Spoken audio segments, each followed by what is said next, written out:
We moved here back in the summer of 2010 from the UK, thinking that that's it. This would be our permanent move and we'd live the rest of our days in the USA. But after nearly 15 years, we've decided to move back to the UK. Here's our 5 reasons why.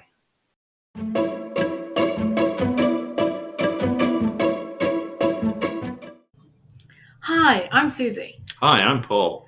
Welcome to Here and There with Him and Her, where we chat about all things related to our transatlantic journeys. Grab yourself a brew, maybe a biscuit, sit down and listen to the 5 reasons why we're moving back to the UK. We moved over here to the United States back in the summer of 2010 with a total of 4 suitcases, everything we owned in 4 suitcases. And why did we do that? Well, we had been recently married. Back in the UK, we were looking for somewhere to buy, a house to buy, and a couple of things fell through for us. We were both in jobs that we really didn't enjoy and didn't see a lot of future in. And then obviously the tipping point was the financial crisis in 2008. And that really solidified that, we weren't happy where we were. Susie is a US citizen, so it was easy for me to get a green card because I was married to her. So we made our plans, and now after nearly 15 years, we've decided to move back to the UK. So what's changed? Why are we moving back? So we originally had, a few years ago, decided that we were going to retire back in the UK. But for us, that's still a good 5 to 10 years away from now. So what happened since to sort of bring that timeline forward? So our first reason is healthcare. As we're getting older, we're going to have more health issues. Sorry, not elf. Elf issues. Health issues. That's going to have Christmas more time. health issues. And in the United States, costs are very, very high. It's also hard to understand if you come from somewhere else. You're confronted with new terms like deductible and copay, and everything revolves around having private insurance. The UK has the NHS, which stands for the National Health Service, which is a fund that everybody pays into from their wages, so you don't miss the money, and it means that everybody has cover for the health insurance. So yes, as we are getting older, we thought the health care is really just going to cost us a lot of money. We understand that there's Medicare once you hit a certain age over here, but we also understand that doesn't cover everything. So retiring back to the UK made sense for us. However, we've since had some scares, and that has opened our eyes, shall we say, into the world of having to actually cover costs for things that really turned out to be nothing. Yeah. So Paul had a bit of a scare a while ago, had a heart thing, had to have all these tests, and nothing came of it. Like, he had nothing wrong with him, but yet we still had to pay over $2,000. So that kind of really got us thinking about the retiring part back to the UK. We know we're not alone in this, so please, in our comments below, please, tell us your tales of woe, because we know that healthcare bankruptcy is a really big deal over here. So, we know we're not the only ones. We're probably very fortunate that we haven't had anything worse. But, please, talk to us. It's a conversation, have a little chat. Or if you want to know any more about the NHS, Paul is very happy to fulfill that for you. So the second reason would be work. We both work as high school teachers. Sue teaches chemistry and I teach world history. It's a hard job.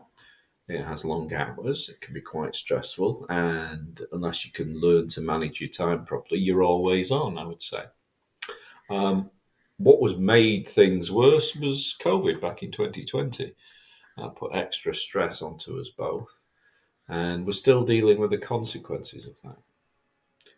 So the job really has been getting a bit harder. I've been teaching a bit longer than Paul. I actually trained to teach back in the UK. And Paul, you did retraining over here, didn't you? I did. Went back to college over here.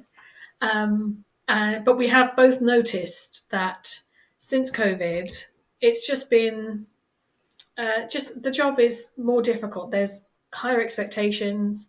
The students are different. We don't want to go into too much detail. We might make a video about this later on. But essentially, I know me especially, I'm starting to feel a bit of burnout. I'm starting to feel like we don't have much of a life together. We've Hmm. been kind of full on working since we came over here because obviously that's kind of the ethos over here, isn't it? You kind of get caught up in the whole thing, don't Living the you? dream. Living the dream.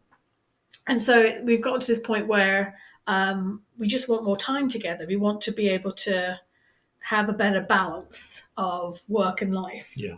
And I'm sure we're not the only ones. I'm sure this is familiar. We're not the only, we watch the news. We know a lot of people are feeling a lot of the mental strains of working since COVID. So please, again, share your stories with us. Add some comments. We know that we can't be the only ones. Not just teachers. We just know that that's our world, teaching. So that brings us to our third reason, and that is really the sort of um, mentality around climate change, global warming, and just sustainability in general.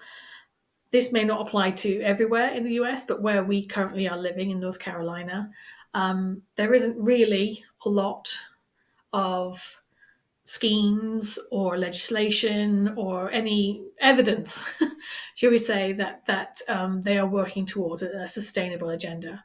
I myself, even Paul said I taught chemistry, but I am actually an environmental chemist. I'm very much into the environment, and I have taught environmental science in the past.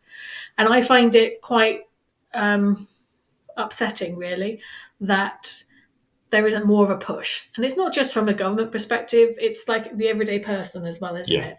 It's not something that I myself see is a priority in a lot of people's lives that we kind of see and interact with.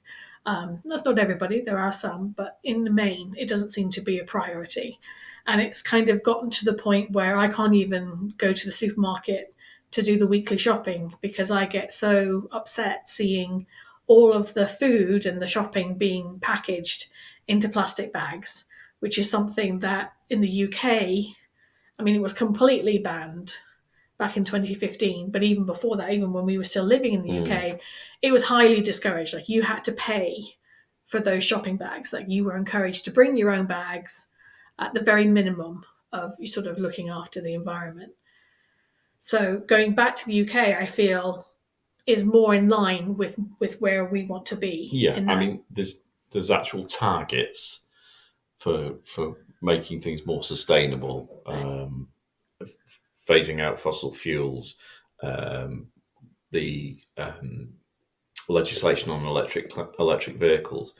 Um, the problem in the US is it's likely that the change of government in January will make things worse rather than better, and it's very disheartening. So that's a reason for us to leave. Yeah.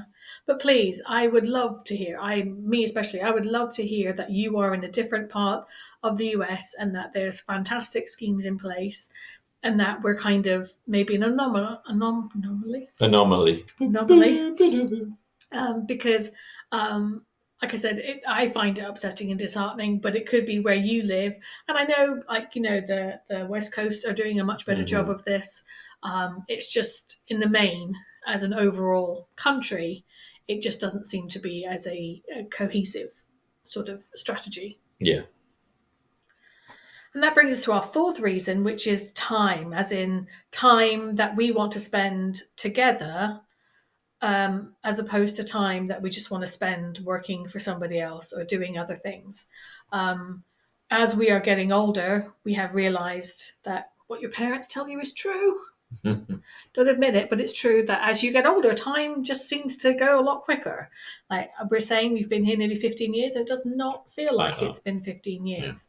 And so we don't really want to keep spending, like, just seeing this time go past us without really doing what we want to do with our time. Yeah, time's more precious to us, so we want to choose what to do with our time and not be scheduled by somebody else. We thought about going part time, but it's not really financially viable here in the United States. Yeah, part time is just not viable for what we want to do here in the US because of the health costs involved. Um, we need a full-time job to be able to cover any future health costs. So it's just not in the plan. So our fifth reason would be why wait? We talked all the time about the things we would start to do once we'd retired back in the UK, and that things would be better then. We started looking at our plan again and both thinking about it practically. We had to decide not to make an emotional, spur of the moment decision like we did when we came here. Yeah, so we, like you said, like Paul was saying, we just kept saying that in the future, all of our problems would be solved magically because we'd be retired. And so after a while of having these conversations, we really just kind of started to have an argument about the whole situation. And that argument made us, sort of forced us to both stop thinking about the plans as being just this set of practical plans, and that maybe we should have some emotion in it. And we just kind of asked the question of each other. Were we happy? That's right. And no, and we both missed the UK for reasons as stated. Yeah, I mean, I know the other reasons. Like we lots were of other unhappy. reasons. Yeah, but ultimately, we do feel, that's why we're choosing to move, that a lot of why we were unhappy is going to be solved by going back to the UK. And so we've made the decision to go back sooner. How that's affected our retirement, well, we're actually going to try a mini retirement when we return. We're going to have a practice retirement. Because we both don't see ourselves as teachers back in the UK. Yeah. So we're going to give that a go. We'll talk about that later, I think, in another video. But in the meantime, now that we've made the decision, we, even though we have been planning this for a while, don't get us wrong. Yeah. As of recording, we have now got less than 6 months before we go. Yeah. So we're not in panic mode yet. But I'm sure that'll come up quite soon. Yes, so stay tuned. So thanks for watching us on Here and There with him and her. I hope you've enjoyed our chat. If you did, please don't forget to give this video a big thumbs up. It really helps our channel grow, and it lets us know if you want more content like this. Yes. As we've been saying throughout, we love to hear your comments. Like I said, this is a chat, a conversation. And please, if you can hit that subscribe button, because we're going to be talking about so many more things associated with our move. But we'd like to know, is anybody going through a change such as this one? Or are you contemplating a change like this? We are, as we say, going to be putting up lots of videos with regards to our move, because we've got so much to talk about, really. Yeah. Moving abroad with a pet, which is a new one for us, which we've done a lot of research on, which will be a future video, I'm quite sure. What will happen to our pensions, because we have pensions in the UK, we've got pensions in the US. How are we going to cope with those going forward? So there's lots of different topics that we plan to talk about, but there's also things that you might want to hear about as well. If you're planning to do the reverse of what we've done, you're planning to move from the UK to the US, then obviously we'd be more than happy to try and help you with any kind of information that you think would help you settle in over here. That's right. And we're also going to be uploading some videos about some of the things that we have learnt along the way in the 15 years that we have been here. Some things that we didn't get right, and some things that maybe we weren't expecting as well. So again, please hit that subscribe button, hit the bell, whatever we need to do. And we look forward to seeing you in the future. Yep. So we're off now for another cup of tea and some nice biscuits. Nice biscuits. Yes. And we'll see you soon. Cheers. Take care for now. Cheers. Bye-bye.